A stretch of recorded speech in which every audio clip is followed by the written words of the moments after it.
এই যে আমাদের ছাত্র আমাদের শহীদরা প্রায় 1400+, এরা আমাদের গর্ব। এরা না হলে আজকে এখানে আমি কথা বলতে পারতাম না, আমার বন্ধুরা আমার সাথে আসতো না, আপনারা আসতেন না।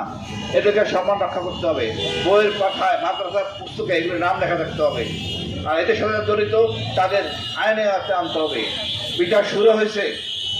আপনি দেখেন, হাসিনা 15 বছর শাসন করতে ভারতের বুদ্ধিতে পরামর্শে, কিন্তু যারা এতে সহযোগিতা দিচ্ছে পদত্যাগ করে নাই, অনীহা করে না, ম্যাডাম এটা ভালো হবে না, এটা চেঞ্জ করেন, কেউ বলে নাই।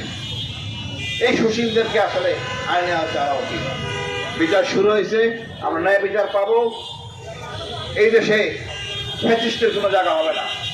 আমি মনে করি আমরা ঐক্য নিয়ে থাকবো, আগামী দিনগুলো আমরা প্রতিবাদ করেই যাব, এবং আমরা শক্তিশালী সশস্ত্র বাহিনী করবো, এবং সকল সেনা দেশের সকল সদস্যের জন্য প্রশিক্ষণ হবে বাধ্যতামূলক।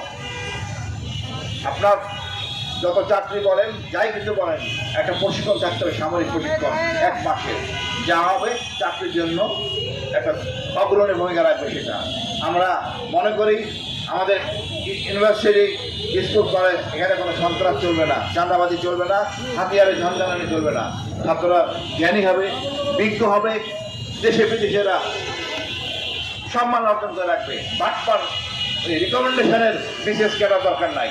আমি মনে করি এই গত 15 বছরে চাকরির মাত্রায় যে সময়সীমা 15 বছর যোগ করা উচিত। এই 15 বছর যেসব ক্যাডার নেওয়া হয়েছে সব হলো সুপারিশে ক্যাডার। বিশেষ ক্যাডারে 15 বছর যোগ করতে হবে। 15 বছরে ভালো লোক, ভালো ছাত্র চান্স পায় নাই। শিক্ষা হবে মানদণ্ড, কোনো বৈষম্য থাকবে না, পাহাড়েও বৈষম্য থাকবে না, সমতলে বৈষম্য থাকবে না, এখানে সেটেলারও থাকবে না, আর ওই আদিবাসীও থাকবে না। সবাই আমরা সমান বাংলাদেশি, গর্বের সহিত বসবাস করব, সমমর্যাদা এবং অধিকার, সম অধিকারের ভিত্তিতে। বাংলাদেশ দীর্ঘজীবী হোক।